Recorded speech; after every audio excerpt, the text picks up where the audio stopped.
Hey, what's up, everybody? I'm in the studio here today, working on several different films. Redgate film, Jesus Christ Superstar 2020. Both of these are going to be fucking amazing when they're finally done. But today, I wanted to talk about what is the biggest key to success. You know, a lot of people out there, they have all these different tips and things, and try this, try that, blah, blah, blah, blah, blah. What I've found to be the biggest truth and what the actual biggest key to success is this. The biggest key to success is take as many fucking losses as possible. The person who has the most losses will end up with the biggest wins. I repeat, the person who has the most fucking losses will end up with the biggest wins. That is an absolute fact.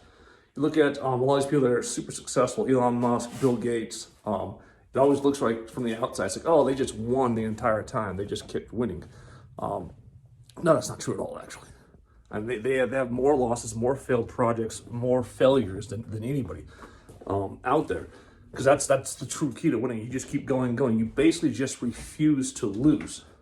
You just take on all these different losses, and it's not a loss. A loss is just learning. It's a learning experience. It's a testing process. It's not an actual loss. But people that take losses to the extreme of, oh, I lost while I quit, you know, people who do that, they have the fewest losses. They just quit after a couple losses and said, heck with it. If they would stuck with it and tried to build up as many losses as possible, then they would be pretty successful. I mean, that's the kind of reverse mentality you should look at things in life. You know, how many losses can I actually accumulate? You know, that should be the goal. Because the more losses you accumulate, the more likely it is you're going to have a lot of success eventually. But you have to be able to win and stick in there and accept the fact that losses are going to come left and right, especially when you're trying something new. Sales, marketing, something you're brand new with, you've never done before in your life, acting, whatever it is. If you're brand new with it, you're going to suck at it. You're going to suck at it right off the bat. It's going to take you some time. So it's like, my YouTube strategy is changing, where it's like, I'm going back to just posting almost every single day because I found that to be a lot more successful than me trying to make these perfect videos and doing all these different algorithms, everything else. But a quote from Michael Jordan: I've missed more than 9,000 shots in my career. I've almost lost 300 games, 26 times been trusted to take the game-winning shot and missed. I've failed over and over and over again in my life, and that is why I succeed. There's never a truer statement than that from the legend himself, Michael Jordan, greatest basketball player of all time. If you're ever looking at yourself, your life, not happy in your situation, whatever's going on, try finding ways to lose. Sounds ridiculous, but I mean, and the first thing you can start doing when it comes to finding ways to lose, and chase after things that you fear. What do you fear? What is something that you really fear you're afraid to do? And you're afraid to do it mainly because you don't want to be humiliated, you don't want to lose, you don't want to look like a loser, you don't want to look like this or that, whatever. That's like the first thing you should look at when it comes to trying to compile some losses. Because once you can sit there and say, okay, what's the worst possible thing that could happen here if I go out and do this thing I'm afraid of? You know, what is really the worst thing that could possibly happen? You get rejected, you lost. Who cares? Wasn't meant to be. Get back up, go after another fear. Eventually, what you learn over time is nothing is ever as bad as it is in your head, your thoughts. What do you think about what might happen? Because all of us human beings have these worst case scenarios of, oh, I go out, I try this, I try that, I do this, I do that, and I get humiliated, I get embarrassed, I lost, it's embarrassing, it feels bad to get rejected. And then there's someone like me where it's like, I got rejected and yeah, I took that personally. So now I'm gonna get up the next time and try even fucking harder. I get rejected again, I'll take that personally.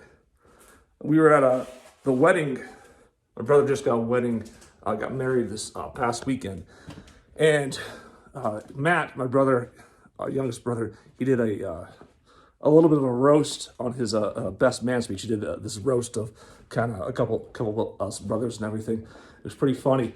But his roast on me was, and then he had this big long speech about playing this game. It's the game where you guess the fucking name or whatever. And he was talking about how everybody just took off, and then come back and found out the real winner is Pat because he refuses to lose. I thought it was so fucking funny because it's true. I refuse to lose at anything. I really do. And losing itself keeps me motivated. It's it's very motivating to pile up some losses, get rejected, because someone like me takes it personally. Where I'll come back and I'll say, okay, got my ass kicked. I'll read 10, 20 different books on the subject, study everything I could possibly study on. The next time I take the field, I'm gonna fucking kick as much ass as possible. That's kind of how I look at it. So, like, for me personally, I don't really mind losses. I think for me, I'm more worried about situations where it's like I'm easily winning a lot of things. I'm having a lot of success and stuff. That's where I kind of stop the worrying, kind of like pull things back and think, okay, well, what am I really challenging myself if I'm winning this much? Am I really challenging myself if all these things are easily won? So then maybe I'll look and do something more daring, something that has more fear to it, and something where it's like, okay, I could probably get rejected multiple times and lose. And then after that, because again, I refuse to lose, I take losing personally, just like Michael Jordan says all the time in the documentary. I took that personal. But the losses give you a lot of motivation to get back up. For me personally, I like the idea of getting rejected, embarrassed, slammed, bitch slapped, whatever, because like it's just fucking motivating. Like, whereas it's like on the other end of like that spectrum, you get accepted, everything works out fine, and then you wake up and you're in a situation, a relationship that you don't really care to be in, and it's just a fucking disaster. So don't believe what people socially try to put on you all the time, which is you're not a winner because you didn't win today or tomorrow or all these different things. And this other person over here, the comparison thing, which everybody does, the comparison thing just brings down everybody, compare themselves to other people. Focus on what can I go after today that I fear that might cause me to lose something of humility, embarrassment, something like that you can get up and say, okay, that sucks, but I'm still alive. I didn't die or anything. So at the end of the day, again, the more losses you can compile, the more times you can get rejected, the bigger chance that you're going to have some real success. So wrap things up again. My biggest thing that I've found out to have the most success in this world and have it continuously happening is figure out how you can take as many losses as possible. And the biggest way to do that is to chase after the things you fear, which in reality, once you chase after them, you find there wasn't really much to fear anyways. That's today's video. Like, subscribe, suck.